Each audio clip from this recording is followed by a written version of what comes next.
महाराष्ट्र का सीएम कौन होगा, ये जानने की जिज्ञासा लोगों में लगातार बढ़ती जा रही है। एकनाथ शिंदे से सीएम की कुर्सी का मोह छूट नहीं रहा है। महाराष्ट्र चुनाव में बीजेपी सबसे बड़े दल के रूप में उभरकर सामने आई है और देवेंद्र फडणवीस का नाम तय माना जा रहा है अगले मुख्यमंत्री के लिए। नमस्कार, मैं हूं रितिका और आपका स्वागत है हमारे डिजिटल प्लेटफॉर्म पर। आज हम आपको मिलाने वाले हैं उस नेता से जो महाराष्ट्र की राजनीति के सुपर हीरो हैं। ये वो इंसान है जिन्होंने मी पुनः येनार का ऐसा नारा दिया कि हर गली मोहल्ले में गूंजने लगा। जी हाँ, हम बात कर रहे हैं देवेंद्र फडणवीस की। आरएसएस के काफी करीबी रहे फडणवीस का जन्म 22 जुलाई 1970 को नागपुर में हुआ। बचपन में ये बहुत सीधे साधे बच्चे थे, मगर किसे पता था कि ये लड़का आगे चलकर राजनीति का शेर बन जाएगा। उन्होंने पढ़ाई नागपुर के प्रतिष्ठित स्कूलों से की, लेकिन असली पढ़ाई हुई संघ के शाखा में। संघ ने इन्हें राजनीति का ABCD सिखाया। दोस्तों, यहीं से शुरू हुई फडणवीस की फॉरवर्ड जर्नी। फडणवीस ने अपनी राजनीति की शुरुआत नागपुर म्युनिसिपल कॉर्पोरेशन से की। 21 साल की उम्र में ये सबसे कम उम्र के पार्षद बने और फिर पीछे मुड़कर कभी नहीं देखा। 1999 में पहली बार विधायक बने और जब 2014 आया तब तो कमाल ही हो गया। महाराष्ट्र के सबसे कम उम्र के मुख्यमंत्री बन गए।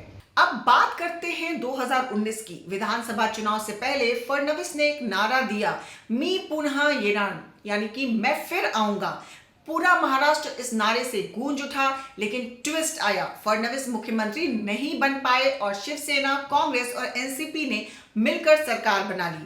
लोगों ने कहा, अरे भाई अब क्या होगा? लेकिन दोस्तों, देवेंद्र फडणवीस का नाम ही है सरप्राइज।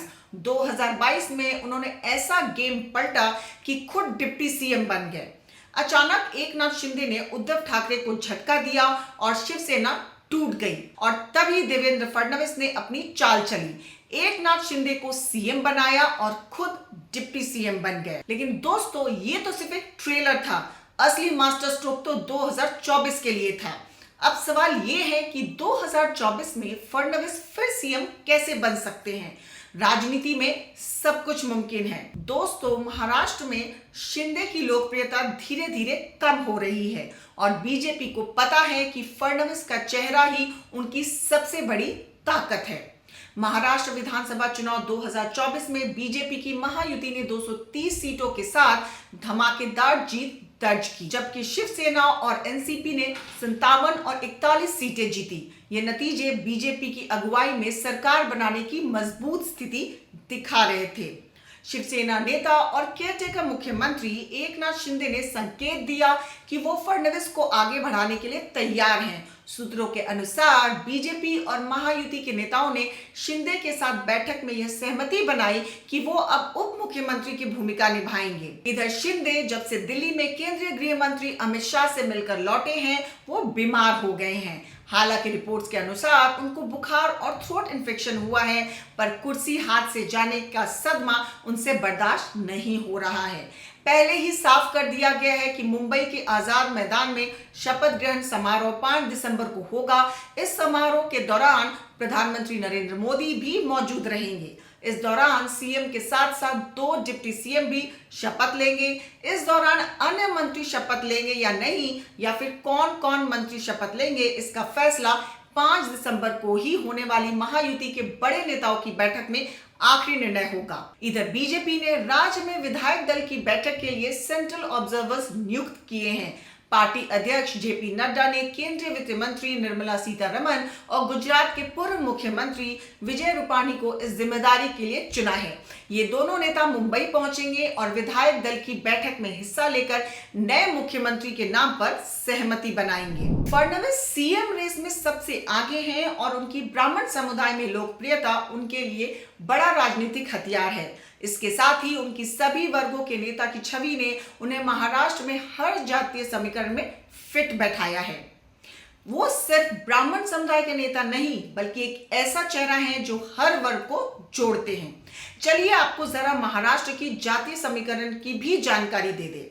महाराष्ट्र के जातीय समीकरण में सबसे बड़ी आबादी मराठा समुदाय की है, जिसके चलते ही सूबे की सत्ता पर मराठा समुदाय का लंबे समय तक कब्जा रहा है।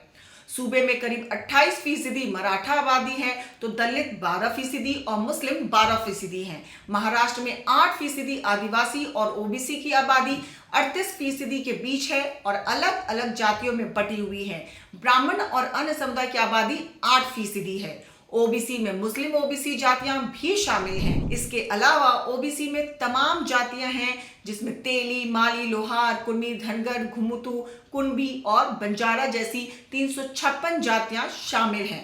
इस तरह दलित जातियां महार और गैर महार के बीच बटी हुई हैं। महार की जातियां नवबौद्ध धर्म के तहत आती हैं, तो गैर महार जातियां मंग, मातंग, चंबर ने भी नवबौद्ध अपना रखा है।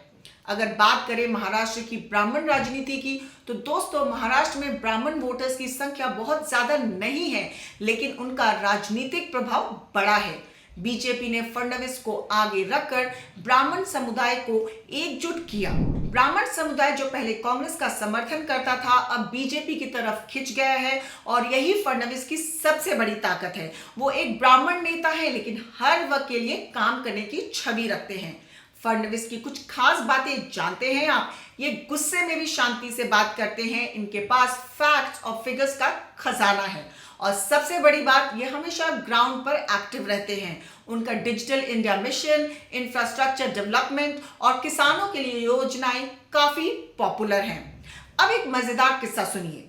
कहा जाता है कि देवेंद्र जी को क्रिकेट बहुत पसंद है। एक बार उन्होंने मजाक में कहा, अगर मैं नेता ना होता तो शायद क्रिकेटर होता।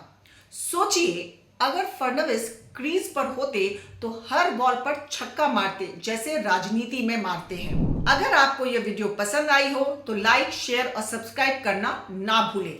बने रहिए हमारे साथ, क्योंकि खबर के हर चौराहे पर पोस्टमैन मिलेगा आपको सत्य के संदेश के साथ। जय हिंद, जय भारत।